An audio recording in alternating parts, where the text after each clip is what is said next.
Bienvenido a YOLO Camotes, videos de temas de interés general. Las palabras. Estas suelen a veces ser más poderosas que una espada, pues a través de ellas expresamos nuestras alegrías, esperanzas y, por supuesto, también disgustos. Los seres humanos hemos creado a través del tiempo un sinfín de ellas para expresar todos los sentimientos de nuestro ser. Y al igual que nosotros, estas también han evolucionado e incluso desaparecido. Una gran cantidad de extranjeros que desean aprender español destacan la gran cantidad de palabras altisonantes que empleamos, y pese a que éstas suelen usarse de manera ofensiva, en algunos casos también pueden llegar a ser motes cariñosos o simplemente expresiones del día a día. En el pasado les he traído algunas palabras que usaban nuestros ancestros prehispánicos para intentar ofenderse entre sí, pero el español también no es la excepción.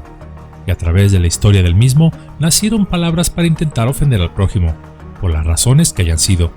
Y es precisamente con el paso de los siglos que algunas de estas han perdurado y otras se han desvanecido. Si repentinamente nos encontráramos parados en alguna calle de nuestro país o de cualquiera de habla hispana de hace apenas algunos siglos, quizá nos sorprenderíamos al escuchar palabras que empleaban nuestros abuelos o tatarabuelos para injuriarse entre ellos. Hoy, en el afán del conocimiento y un poco de cultura, deseo hablarles un poco de ello.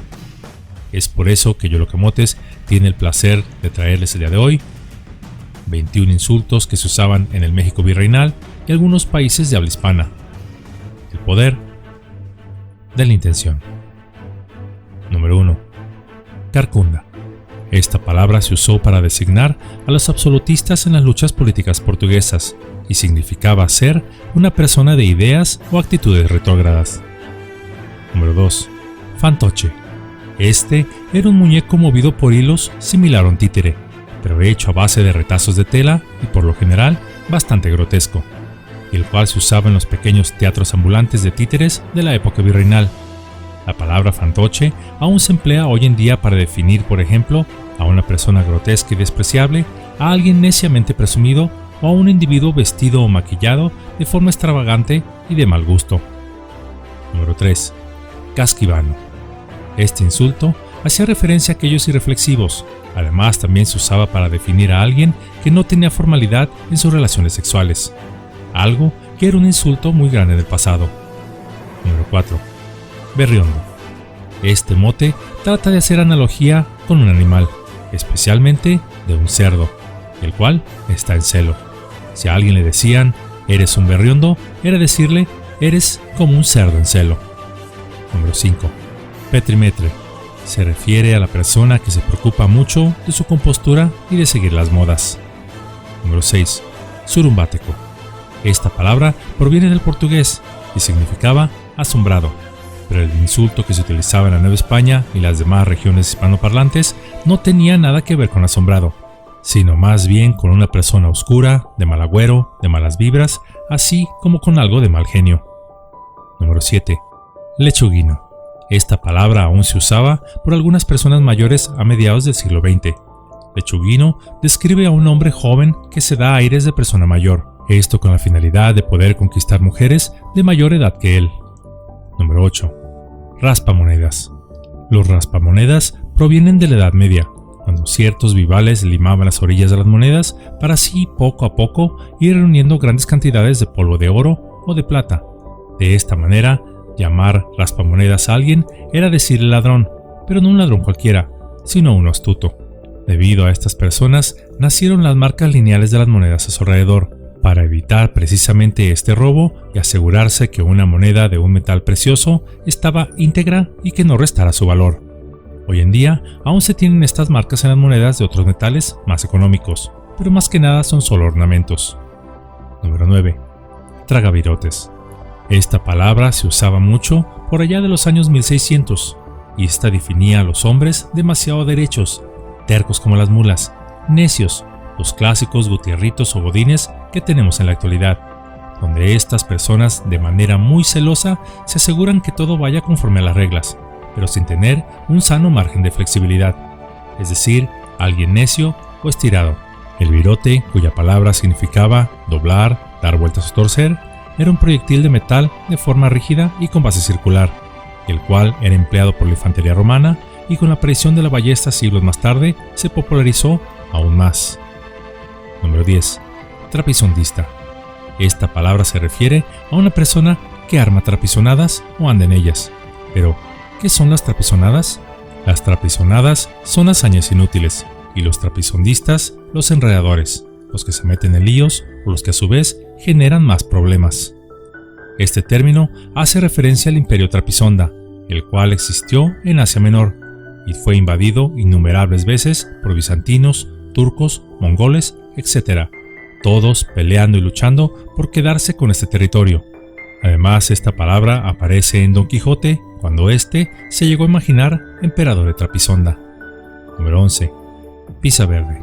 Pisa Verde definía a aquellos hombres que se preocupaban demasiado por su apariencia física, convirtiéndose en un falso galán, demasiado adornado y además con aires de grandeza, aunque eso sí, usualmente no tenían mucho dinero, similar a lo que podríamos definir en este siglo como un metrosexual. Número 12. Badulaque.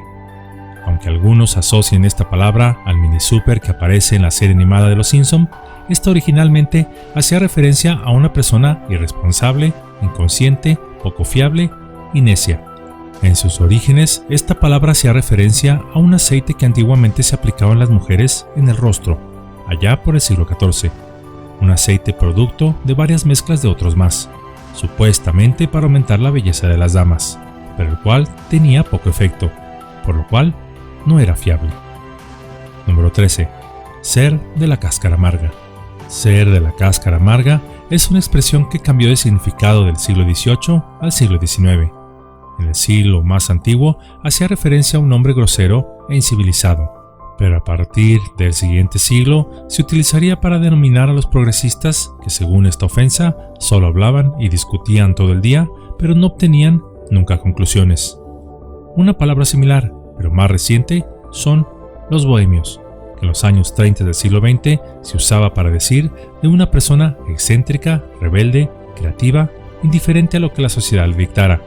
Pero conforme fue pasando el tiempo, también se le comenzó a asociar con aquellos que se reunían principalmente en cafés o terrazas para discutir los problemas del país o la vida, pero donde finalmente ellos mismos no hacían nada para llevar a cabo ese cambio, ni siquiera en sus vidas.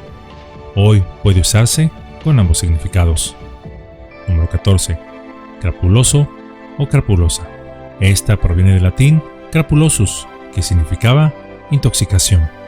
Esta palabra aludía a quien tenía una vida licenciosa y llena de libertinaje, por lo que se empleaba para decir de una persona que llevaba una vida escandalosa o una sinvergüenza. Número 15. Sascandil o sascandila. Esta palabra se empleaba para designar a aquellas personas de las que no se podía confiar, ya sea porque fuese una persona desordenada, incumplida o un simple estafador. Número 16. Baldragas. Este antiguo insulto significaba hombre flojo o sin energía. Un ejemplo que podríamos bien haber escuchado en el pasado sería algo así: buen hombre, deje de ser tan baldragas y hágame el favor de servirme esa bebida espirituosa que le he solicitado desde hace ya media hora. Cierro la cita. 17. Mamacayos. Esta se usaba para decir que un hombre era tonto y además cobarde. Este insulto es una palabra compuesta, un insulto doble. En este caso, el término en cuestión unifica mamar, que es comer o engullir, con callos, que significaba un ingrediente de los pies del animal, de los extremos de la herradura, o una palabra también empleada para decir de una mujer muy poco agraciada. Cualquiera que elijan sería la correcta. Por ejemplo, si viajáramos al pasado, quizá podríamos escuchar por ahí: ha de saber vuestra merced que es un mamacayos, le desafío a un duelo. Cierra la cita. Número 18. Surcefrenillos. Este vocablo se usaba para decir de un hombre que realizaba actividades propias de un insensato. Ejemplo que lo podemos hilar con el punto 17. Mamacayos y surcefrenillos lo será usted, caballero. Acepto su desafío. Espadas o pistolas al amanecer. Número 19. Mangurrián. Esta palabra se usaba para decirle a alguien, por lo general de las zonas rurales o las antiguas provincias novohispanas, que era una persona poco civilizada, de modales toscos y salvajes. Este vocablo es originario de la península ibérica, en específico de Andalucía, el cual significaba persona sucia, desaliñada y de mal aspecto, aunque allá se empleaba mangarrán o mangarrián con significado de engreído, charlatán, perezoso, persona sin oficio ni beneficio. Algo similar aún persiste en México de hoy en día, donde aún muchos habitantes de la Ciudad de México, así como sus alrededores, incluso medios informativos que se dicen serios, consciente o no, se refieren en ocasiones al resto del país como provincianos o de provincia, cuando las provincias como tal dejaron de existir cuando México alcanzó su independencia. Pero en el pasado virreinal e incluso del México independiente, decir que alguien era un provinciano no solo era para señalar su origen, sino también su poca sofisticación y cultura. Número 20. Cagalindes. Esta es una palabra compuesta, donde caga significa echar a perder o malo y lindes, límite. Se usaba para decir que alguien era un cobarde, un aguafiestas o una persona muy molesta que se había pasado del límite. Ejemplo de ello podría ser, y siguiendo los anteriores: mi excelso Cagalindes recoja su espada para batirse en justo duelo. Deje de temblar, no tenga miedo, que en el cielo lo consolará. Número 21. Maje. Se decía de alguien que era un tonto. El clásico ejemplo que quizá hemos escuchado alguna vez: no te hagas maje. Esta palabra, aunque aún se escucha por ahí, está prácticamente en desuso. Esta proviene de las lenguas del romance antiguo en Europa. El majo era un mazo de hierro, y esta palabra a su vez provenía del latín majeus, martillo. Este mazo, el majo, se usaba para martillar. Después, por el ruido que hacía este proceso, pasó a significar molestar y más tarde necio y obstinado. Ello por no parar de dar martillazos. Hoy en día, en algunos países hispanoparlantes, los jóvenes se dicen entre sí majes de manera amigable, pero quizá desconociendo su verdadero significado. Estas fueron tan solo algunas ofensas de pasado, las cuales, si las escucháramos el día de hoy, quizá hasta pensaríamos que nos están halagando, pero no es así. Nuestra obsesión lingüística y legal con el insulto y la ofensa no son nada nuevo. Aún en el siglo XIX, en México, hubo quien recibió 50 latigazos por usar la palabra maldito en contra de un sacerdote. La palabra insulto se remonta al latín insultare, que significa saltar sobre o asaltar. El insulto transmite una opinión, aunque tiene un significado más provocador, pues a menudo sirve como un acto social para menospreciar a alguien o algo. En otras palabras, los insultos no solo significan, sino también hacen, y ese hacer a menudo se relaciona con el poder. Por ejemplo, el indígena que tuvo el atrevimiento de usar una palabra obscena al clérigo recibió 50 golpes por no saber su lugar en el orden jerárquico social. Y aunque en la actualidad muchas de nuestras ofensas están relacionadas con la sexualidad o palabras que denotan partes y fluidos corporales, estas también, como en el pasado, buscan menospreciar a alguien o algo. ¿Pero acaso estas palabras logran su cometido? Quizá no tanto, pues ciertos estudios lingüísticos de la comunicación del ser humano en el siglo XX y XXI demostraron que el 85% de todo nuestro diálogo interno es negativo. Es decir, aunque ofendemos, en realidad en el subconsciente, o aún más, el superconsciente, es en realidad el que recibe el golpe de nuestra ira. Distintos estudios han demostrado que el usar palabras como difícil, preocupación, dificultad, problemas o decir ofensas estimula las emociones negativas en el cerebro medio o límbico, el cual tiene una conexión directa con la amígdala, la encargada de emociones tales como la huida, lucha, miedo o ira, entre otros, mientras que otras palabras como alegría, diversión, risa, armonía, éxito o el halago sincero a los demás estimulan la corteza cerebral, activando el núcleo accumbens, que es el centro de recompensa y el iniciador de grandes resultados. Es decir, y con palabras más simples, cada palabra tiene poder por el grado de intención que le demos a la misma, pues aquello que decimos y pensamos van creando nuestra propia realidad, de una manera casi imperceptible, pero eso sí, segura. Como ejemplo práctico, recuerdo a una pareja, hace ya muchos ayeres, los cuales desde muy jóvenes siempre decían: la vida está durísima, somos pobres, no hay dinero, etc. Palabras y frases que repitieron toda su vida. ¿Y saben qué? Llegaron a una edad ya adulta, precisamente pobres, sin dinero y con grandes dificultades. Y así se fueron de este mundo, a pesar de que ambos eran talentosos profesionistas con muchas conexiones sociales importantes.